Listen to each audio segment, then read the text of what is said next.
in the Holy of Holies. So you have the temple building to the east, to the west of the altar, both of them completely, strictly aligned.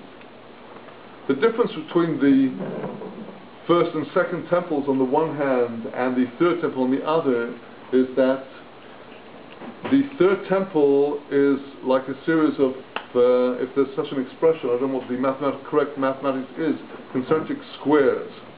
The temple building itself is almost like a cube, and around it is the inner courtyard, which is a square around it and around the Mizbeach. The major difference in the third temple is that the outer courtyard, the Ezrat Nashim, is not in front of the inner courtyard but all around it, and all around that is the Temple Mount. So we have actually three areas which are really four. We have the Temple Mount as a whole, we have the outer and inner courtyards, and we have the temple building itself. The mount, the courtyards, and the temple building. All of these are described in detail in Ezekiel's prophecy, and Romchal in his 5 chapters devotes space to each of these areas, its dimensions and what it contains, giving us the Masechet Midot of the future temple, or Rambam's Beis HaBechira of the coming temple. Rambam in the Hilchos Bechira writes that when they came from Babylon after the exile, after the destruction of the first temple, when Zerubbabel and the high priest Yoshua came up back to Yerushalayim to build the temple, and they had with them great prophets. They had Zechariah, Malachi, Haggai, as Mordechai, Daniel. They did not build the temple according to the specifications of Ezekiel, even though they all must have known the prophecy of Ezekiel, because all of these prophets were students of Ezekiel and his students. So they all knew the prophecy, but the men of the Great Assembly who presided over the building of the second temple, as described in the book of Ezra, built the temple partly according to specifications of the first temple, and partly according to the specifications of the third temple.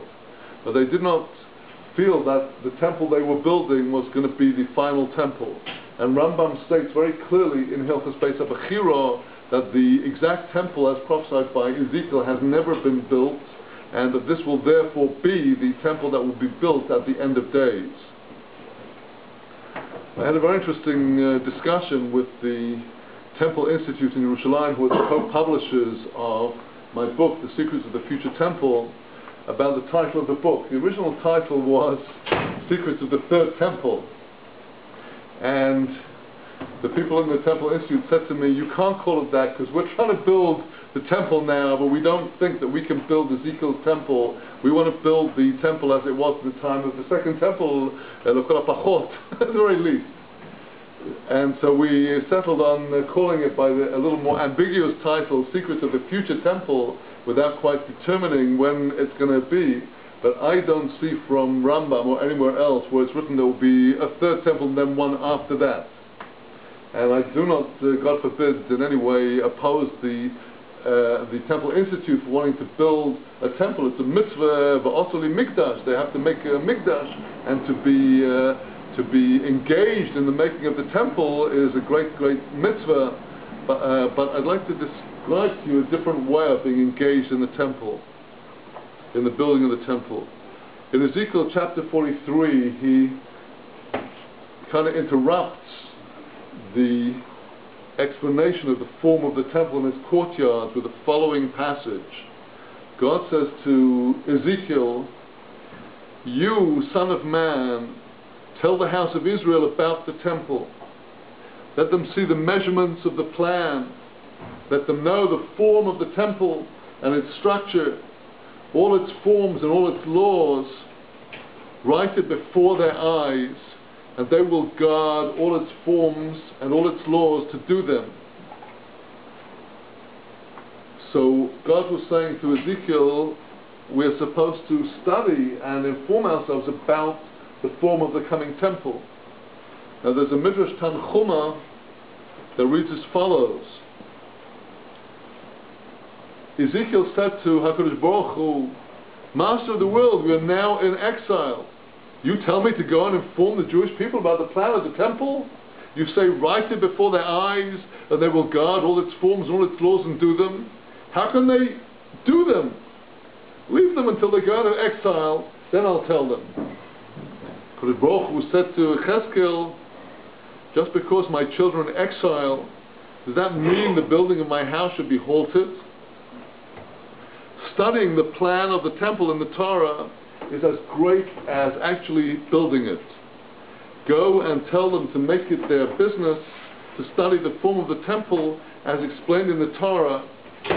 As a reward for this study, I will give them credit as if they're actually building the temple.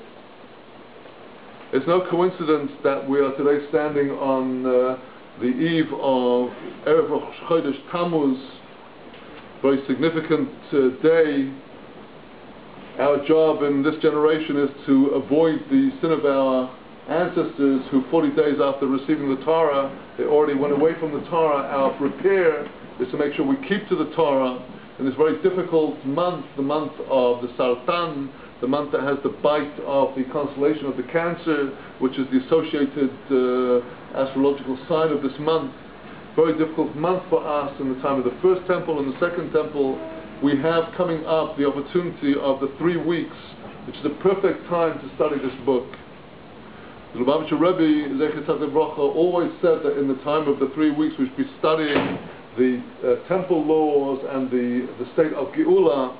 And I would like to say that I do believe that this book should be in every Jewish bookshelf, should be in every Jewish home, even if it's not read. It looks a little more formidable than it really is. You can actually skip all the gematria mathematics and just read the book for what it is, which is the most beautiful, sweet, beautifully structured explanation of not Ezekiel's prophecy verse by verse. He's not explaining the psukim in Ezekiel. He is already, having given us his 5 chapters to establish the form of the temple, he now comes to explain what that means. And it's such an important lesson for us, because what it is